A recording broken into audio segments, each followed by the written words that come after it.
जो मुसलमान आज कोरोना पॉजिटिव हो रहा है, ठीक होने के बाद उसका खून किसी हिंदू के लिए इस्तेमाल हो सकता है। जो हिंदू आज कोरोना पॉजिटिव से ठीक हो रहा है, उसका खून ठीक होने के बाद किसी मुसलमान के लिए इस्तेमाल हो सकता है। कुछ विशेष सोच और विचार के लोग ये फैलाने की कोशिश कर रहे हैं कि मुसलमानों ने ये पूरा देश के अंदर कोरोना फैला दिया, मुसलमानों ने कोरोना फैला दिया। क्या ऐसे समय में उनके प्रति नफरत फैलाकर हम उनको अपने से दूर नहीं कर रहे? अरे हिंदू हो, मुसलमान हो, सिख हो, ईसाई हो, किसी भी जात का हो, किसी भी धर्म का हो, अगर उसको कोरोना से पॉजिटिव हो रहा है तो ईश्वर से प्रार्थना कीजिए, अल्लाह से दुआ कीजिए, प्रभु यीशु से प्रार्थना कीजिए, वाहिगुरु से प्रार्थना कीजिए कि वो मरीज ठीक हो जाए। जय हिंद साथियों, इस वक्त जहां एक और पूरा देश कोरोना संकट से जूझ रहा है, वहीं कई ऐसी खबरें आती हैं जो मन को बहुत विचलित करती हैं, परेशान करती हैं। और ऐसी ही खबरें कई दिनों से देखने को मिल रही हैं। कहीं पता चलता है राजस्थान के अंदर एक प्रेग्नेंट लेडी को, एक माँ को इसलिए इलाज करने से मना कर दिया जाता है अस्पताल में क्योंकि वो मुस्लिम धर्म से थी। देखने को मिला कि अहमदाबाद के एक हॉस्पिटल में इलाज के लिए मुसलमानों और हिंदुओं को अलग अलग इंतजाम किया गया। ये भी देखने को मिला कि कोई ठेले वाला सब्जी बेचने जा रहा है तो उसको लोग इकट्ठा होकर पीट दे रहे हैं। लोगों से धर्म पूछकर सामान खरीदा जा रहा है। ये भी देखने को मिला कि उत्तर प्रदेश के कौशाम्बी जिले में एक ग्राम प्रधान ने अफवाह फैला दी कि 12 लोग तबलीगी जमात के आए हुए हैं, और जब लोग वहां पर इकट्ठा हुए पुलिस को उसने सूचना दे दी। पता चला कि 12 मजदूर थे जो क्वारंटाइन किए गए थे, वो सारे के सारे हिंदू थे। ऐसे समय में जब कोरोना से पूरा देश जूझ रहा है, लड़ रहा है, सारी सरकारें दिन रात चिंतित हैं, लोग अलग अलग धार्मिक संस्थान, राजनीतिक पार्टियां, सामाजिक संस्थाएं, व्यक्तिगत तौर पे बहुत सारे लोगों की मदद करने में जुटे हैं।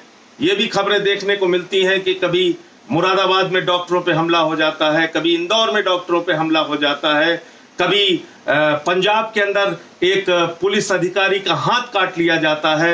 ये भी खबरें देखने को मिलती हैं कि कुछ लोग ऐसे समय में पुलिस का उत्साहवर्धन करने के लिए फूल की वर्षा करते हैं उनके ऊपर।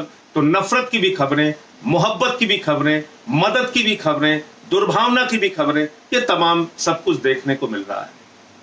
लेकिन मैं आपसे सिर्फ इतना कहना चाहता हूं कि अगर इस बीमारी से हम लोग जीत सकते हैं, अगर हम इस बीमारी को हरा सकते हैं, तो सिर्फ और सिर्फ अपनी एकता के दम पर, सिर्फ और सिर्फ 130 करोड़ हिंदुस्तानियों के संकल्प से एक साथ आकर, एक साथ मिलकर एक दूसरे की मदद करके हम इस बीमारी से लड़ सकते हैं और इसको हरा सकते हैं। अभी एक थेरेपी की चर्चा बहुत हो रही है हिंदुस्तान में। एक तरफ तो खबर चल रही है कि मुसलमान यहां पर इन्होंने फैला दिया, कुछ विशेष सोच और विचार के लोग ये फैलाने की कोशिश कर रहे हैं कि मुसलमानों ने ये पूरा देश के अंदर कोरोना फैला दिया, मुसलमानों ने कोरोना फैला दिया। लेकिन इस बीच कुछ खबरें ऐसी भी आती हैं जिससे हमको सबक लेने की और सीख लेने की जरूरत है। एक खबर आई कि प्लाज्मा थेरेपी के जरिए कोरोना के गंभीर मरीजों का इलाज संभव है। प्लाज्मा थेरेपी के जरिए जो मरीज वेंटिलेटर पे हैं, जो जीवन मौत से जूझ रहे हैं, उनका इलाज संभव है।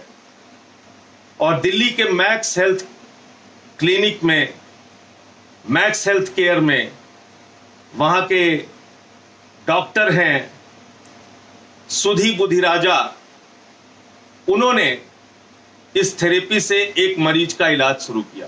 मैं वो थोड़ा आपके बीच में पढ़ के सुना देना चाहता हूं। ये मैक्स हेल्थ केयर है, इसके क्लिनिकल डायरेक्टर हैं सुदीप बुधिराजा, डॉक्टर सुदीप बुधिराजा। इन्होंने प्लाज्मा थेरेपी का इस्तेमाल करके एक मरीज का इलाज शुरू किया और उसकी हालत में काफी हद तक सुधार हुआ है। और डॉक्टर साहब का कहना है कि वो मरीज जल्द ही वेंटिलेटर से हटा लिया जाएगा। 1-2 दिन के अंदर अब उसको वेंटिलेटर की जरूरत नहीं पड़ेगी। उसके स्वास्थ्य में इतनी तेजी के साथ सुधार हो रहा है। लेकिन ये प्लाज्मा थेरेपी है क्या? ये प्लाज्मा थेरेपी जिसकी चर्चा आज पूरी दुनिया में हो रही है, वो कोरोना संकट से लड़ने के लिए एक सबसे सटीक जरिया बन रहा है प्लाज्मा थेरेपी, एक सटीक इलाज बन रहा है प्लाज्मा थेरेपी। 100% इस पर कोई दावा नहीं कर सकता, लेकिन फिर भी इसमें काफी हद तक इलाज करने में सफलता मिल रही है कोरोना के गंभीर मरीजों को।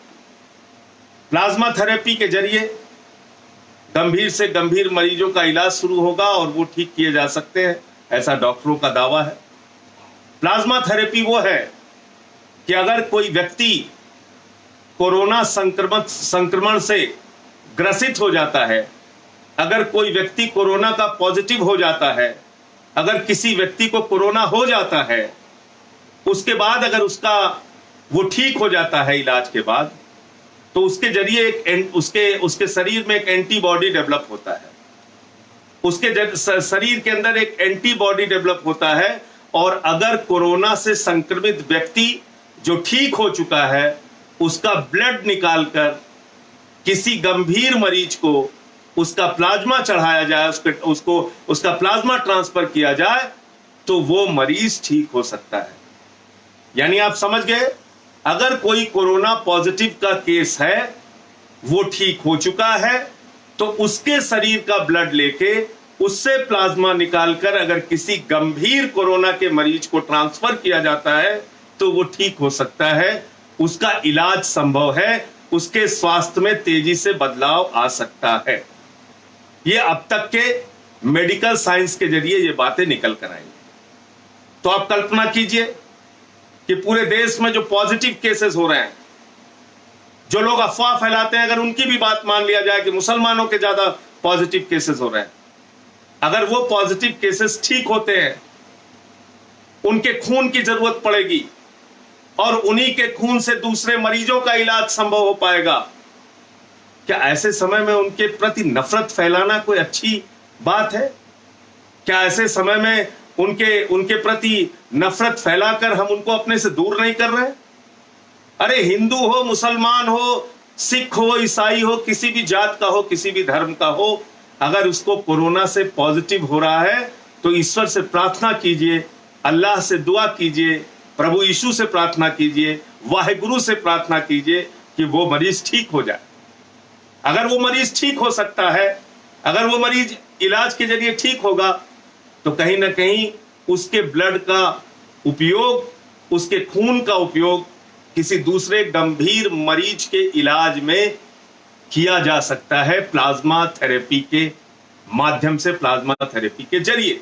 इसका मतलब जो मुसलमान आज कोरोना पॉजिटिव हो रहा है, ठीक होने के बाद उसका खून किसी हिंदू के लिए इस्तेमाल हो सकता है। जो हिंदू आज कोरोना पॉजिटिव से ठीक हो रहा है, उसका खून ठीक होने के बाद किसी मुसलमान के लिए इस्तेमाल हो सकता है। भाईचारे और गंगा जमनी तहजीब, हमारी एकता का ये सबसे बड़ा उदाहरण होगा। इसलिए साथियों और दोस्तों, आप लोगों से निवेदन है, ये काम बंद कीजिए और ऐसा करने वाले हर व्यक्ति का खुलकर विरोध कीजिए, जो किसी ठेले वाले को, किसी सब्जी वाले को, किसी सामान बेचने वाले को, किसी छोटी मोटी दुकान करने वाले मुसलमान को ये कहकर परेशान करते हैं और उसका सामान फेंक देते हैं या उसके यहां से खरीदारी करना बंद कर देते हैं क्योंकि वो मुसलमान है, या फिर उन लोगों के भी विरोध में अपने स्वर बुलंद कीजिए जो लोग धर्म देखकर इलाज करते हैं, ये जानने के बाद कि ये मुसलमान है, उसका इलाज करने से अपना हाथ पीछे खींचते हैं। ये हमारी संस्कृति नहीं है, ये हमारी सभ्यता नहीं है, ये हिंदुस्तान की पहचान नहीं है। हम कहते हैं, अरविंद केजरीवाल जी हमेशा एक गीत गाते हैं, इंसान का इंसान से हो भाईचारा, यही पैगाम हमारा। हिंदुस्तान की गंगा जमनी तहजीब की यही पहचान है, हमारी एकता, हमारे भाईचारे की यही पहचान है।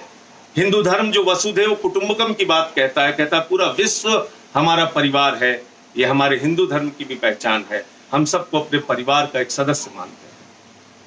तो इसलिए साथियों, आज इस कोरोना संकट के समय में एक दूसरे की मदद करने के बारे में सोचिए, इंसानियत और भाईचारे के बारे में सोचिए, नफरत को हराइए, मोहब्बत को जिताइए। जय हिंद।